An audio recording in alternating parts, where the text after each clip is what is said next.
श्री राम के वनगमन में वनवासी जीवन के प्रति उनका भाव और संबंधों की सघनता खुलकर मुखर होती है। ऐसा जान पड़ता है कि शबरी के लिए श्री राम ने वन में उसकी करुणा, वात्सल्य और ममत्व के मर्म की अनुभूति की और उसके जूठे बेर खाए। शबरी के कथानक और प्रासंगिकता आज चरितार्थ ही नहीं, यथार्थ बनकर भारत की पहचान से जुड़ा है। अयोध्या पर्व 26 के दूसरे दिन का प्रथम सत्र शबरी के राम विषय पर ही विमर्श का रहा। झारखंड के पूर्व मुख्यमंत्री अर्जुन मुंडा भी विशेष रूप से इस सत्र में शामिल हुए। और अब हम अपने सत्र की तरफ आगे बढ़ते हुए आज का जो विषय है जिस पर हम अभी अपने अतिथियों को सुनेंगे, शबरी के राम। राम केवल राजमहलों के नहीं थे, राम वनवासी शबरी के भी थे। शबरी के राम ये विषय हमें उस भक्ति, समर्पण और समानता की भावना से जोड़ता है जहाँ प्रेम ही सबसे बड़ा धर्म बन जाता है।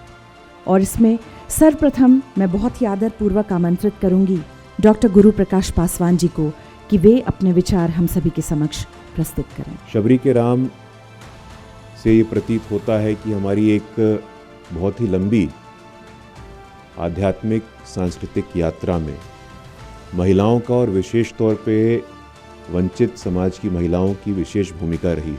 हमारे सांस्कृतिक इतिहास के केंद्र में पुनरुत्थान में यदि हम देखें तो भूमिका रही है। और आज से नहीं, मुझे लगता है यदि 1200 का वर्ष उसके आसपास में एक दलित समाज की महिला कवयित्री बनती हैं, उनका नाम कल्लावे होता है। तो कल्लावे सावित्रीबाई फूले, वीरांगना झलकारी बाई, तमाम वंचित हाशिए सीमांत समाज की महिलाओं का सम्मान और उनका हस्तक्षेप हमारे मुख्यधारा में आज से नहीं रहा है, वर्षों से रहा है। शबरी का प्रसंग जब आता है तो मुझे लगता है कि एक जीवंत परंपरा तब भी और आज भी मुझे लगता है कि 75 वर्षों में बहुत सारे लोग जैसे कुछ विदेश में ज्ञान देते हैं, कुछ भारत में भी हमें ज्ञान देते हैं। ज्ञान का ठेका कुछ विशेष लोगों के पास था। महिलाओं की स्थिति, दलितों की स्थिति, आदिवासियों की स्थिति, तो मैं उनसे भी बड़े विनम्रतापूर्वक कहता हूँ कि पहली बार ज्ञान देने वालों को बताना चाहता हूँ कि पहली बार 75 वर्ष के हमारे इतिहास में संविधान के सर्वोच्च स्थान पे आदिवासी की बेटी को बैठने का मौका मिला, तो अब मिला है। लंबे समय से आप देखिए कुछ विशेष लोग, विशेष ग्रुप, विशेष समूह, विशेष विश्वविद्यालय, विशेष चेयर, जो बिल्कुल आप ऐसा कहिए कि जो कस्टोडियन थे, अब वो विचार की लोकतांत्रिकरण की प्रक्रिया का प्रारंभ हो गया है। और उसी का परिणाम है कि Indira Gandhi national centre for arts में भी हम लोग इस विषय पे आज यहाँ बात, चर्चा, संवाद करने के लिए एकत्रित हुए हैं। मेरे मन में कोई असमंजस नहीं है। यहाँ हमारे साथ बैठे हैं झारखंड के पूर्व मुख्यमंत्री आदरणीय अर्जुन मुंडा जी, वो बेहतर बताएंगे। लेकिन जहाँ तक मुझे ज्ञात आता है, एक स्कॉलर के नाते, एक यंग लीडर के नाते, कि अगर मैं थोड़ा सा अध्ययन करूँ और थोड़ा सा संवैधानिक डेवलपमेंट्स को खंगालूं, तो मुझे लगता है कि या वो अनुसूचित जाति मंत्रालय के बनने की बात हो, या वो अनुसूचित जाति आयोग के बनने की बात हो, या वो झारखंड के निर्माण की बात हो, या वो जनजातीय गौरव दिवस की बात हो, तो प्रमुखता से किसने किया है और किसने सिर्फ बोला है, वो जमीन आसमान का अंतर आज साफ दिखता है हम लोगों को। और अब मंच पर मैं संस्कृत विभाग मानविकी विद्यापीठ इग्नू की डॉक्टर कौशल पंवार जी। शबरी के राम। आज हम रामायण के ऐसे प्रसंग में प्रवेश कर रहे हैं जो भक्ति की प्रकाष्ठा है, प्रेम की चरम अभिव्यक्ति है और सामाजिक समरसता का दिव्य संदेश जो देती है, वह है शबरी के राम। मतंग ऋषि पर जब हम अन्वेषण करते हैं तो वह भी वर्ण व्यवस्था के बाहर जो अंतज्य वर्ग है उस आउटकास्ट जिसको आप कह सकते हैं आज के आधुनिक डिस्कोर्स में, आधुनिक विमर्श में, मतंग ऋषि भी वही हैं। और भारतीय संस्कृति की और सनातन परंपरा भी ये रही है कि जब कोई ऋषि या मुनि होता है वह ना तो ब्राह्मण होता है, ना क्षत्रिय होता है, ना वैश्य होता है और ना ही शूद्र होता है। हालांकि उस व्यवस्था के तहत भी जो मतंग ऋषि जो शबरी के गुरु भी हैं, और ऐसे गुरु जो उनको राम आएंगे यहाँ तक की जो यात्रा है, जो प्रतीक्षा है, जो समर्पण है, जो भक्ति भाव है, और जो उस पंपा सरोवर को बनाए रखने के लिए, संवर्धित करने के लिए, संरचित करने के लिए जो शबरी जो अपने गुरु की वाणी को एक तरह से पत्थर की लकीर मानकर पूजा करती हैं कि राम एक दिन आपसे ज़रूर मिलने के लिए आएंगे, आपके आश्रम में आएंगे, वह ज्ञान और विज्ञान की जो एक कड़ी है। मैं शबरी को इस तरह से देखती हूँ, माता शबरी को, कि वह केवल भक्ति भाव से समर्पित नहीं है, बल्कि भक्ति के साथ साथ ज्ञान और विज्ञान की भी विदुषी है। हम सभी के मध्य मंच पर डॉक्टर राजीव कुमार जी उपस्थित हैं। डॉक्टर राजीव कुमार वर्मा जी, आपका अनुभव और दृष्टिकोण इस विमर्श को एक नई दिशा प्रदान करेगा। कबीर ने कहा कि एक राम दशरथ का बेटा, एक राम घर घर में बैठा, एक राम का जगत पसारा, एक राम जगत से न्यारा। ये राम दशरथ के बेटे से मर्यादा पुरुषोत्तम राम और राजा राम से भगवान राम बनने की यात्रा है। ये राम का चरित्र हमें बताता है, इसलिए हम राम का यहाँ वंदन, अभिनंदन, पूजन करने के लिए एकत्रित हुए हैं।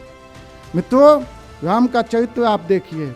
एक तरफ विश्वामित्र हैं जो महाज्ञानी हैं, जिन्होंने इंद्र के आसन को हिला दिया था, वो राम से मिलने जाते हैं, राम को दशरथ से मांगने जाते हैं।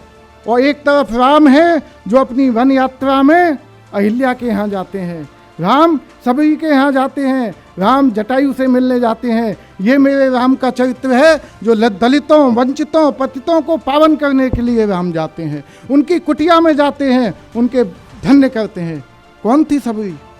रुडयार्ड किपलिंग ने कह दिया ये जंगलों का देश है, ये सांप सपेरों का देश है, इसलिए व्हाइट मैन बर्डन्स थ्योरी लाए। बोले हमारे ऊपर इसको सभ्य बनाने का दायित्व है।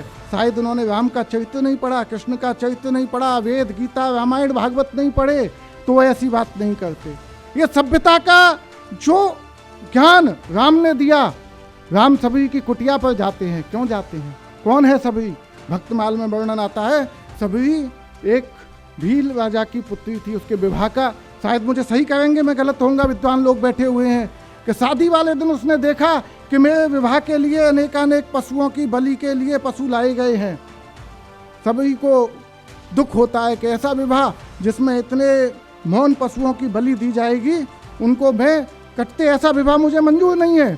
वो चली जाती है, छोड़ जाती है, वो मतंग ऋषि के आश्रम पर पहुंच जाती है, वहाँ चुपके चुपके सेवा करती है। छुपके सेवा दिखाना नहीं है, ऋषि की सेवा करना, गुरु की सेवा करना। और गुरु जब मिलते हैं तो उसे कह के जाते हैं कि इस जीवन में मुझे ईश्वर के दर्शन नहीं हुए साक्षात, मैं तुझे आशीर्वाद दे के जाता हूँ कि तेरी कुटिया पर राम आएंगे। और सबरी का सब्र देखिए, सबरी सब्र से बना है। वो नित्य प्रति रास्ते को झाड़ती है, उनके लिए फूल चुनती है, उनके लिए कंदमूल फल चुनती है कि मेरे गुरु कह के गए हैं कि राम आएंगे। ऐसा विश्वास होना चाहिए। राम की यात्रा जो दशरथ के बेटे से राजा राम, मर्यादा पुरुषोत्तम राम और भगवान राम तक की थी, उसको मानकर सुख दुखे समय कृत्वा लाभा लाभौ जया जयऊ। भगवान कहते हैं सुख में, दुख में, लाभ में, जय में समान रहना चाहिए, ईश्वर की भक्ति करनी चाहिए। मैं भगवान श्री राम के श्री चरणों में, माँ सबरी के श्री चरणों में, और सबरी थी जो झूठे बेर खिला सकती है, क्योंकि इस दुनिया में माँ को अधिकार है केवल। माँ जब दूध पिलाती है बच्चे को तो पहले खुद चखती है, गर्म तो नहीं है, उंगली डाल के देखती है, अपने जीभ पर डाल के देखती है। तो माँ का दर्जा भगवान ने सभी को दिया है, इसलिए सभी में ये ताकत थी कि वो भगवान को झूठे बेर खिला सकती थी। वो माँ थी, इसलिए वो ताकत पैदा करिए, भगवान से संबंध जोड़िए। जब भगवान से संबंध जुड़ जाता है तो भक्त और भगवान का अंतर मिट जाता है। आपको जो प्राप्त चाहिए, जिस चीज़ की कामना चाहिए, वो मेरे प्रभु श्री राम देते हैं। मैं भगवान श्री राम के चरणों में, आप सभी के चरणों में, मंच के चरणों में प्रणाम करते हुए अपनी वाणी को विराम देता हूँ। माननीय श्री अर्जुन मुंडा जी, जिनका जीवन संघर्ष, सेवा और समर्पण की अद्भुत मिसाल है। सबरी के चरित्र में भाव था, भाव का अभाव नहीं था। और आज उसी तरीके से हमारे पास इस समय शब्दों का अभाव है, पर भाव का अभाव नहीं है। प्रभु राम के चरित्र में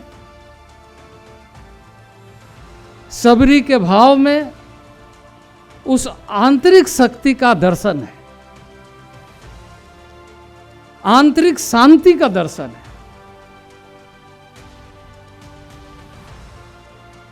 साहित्य का निर्माण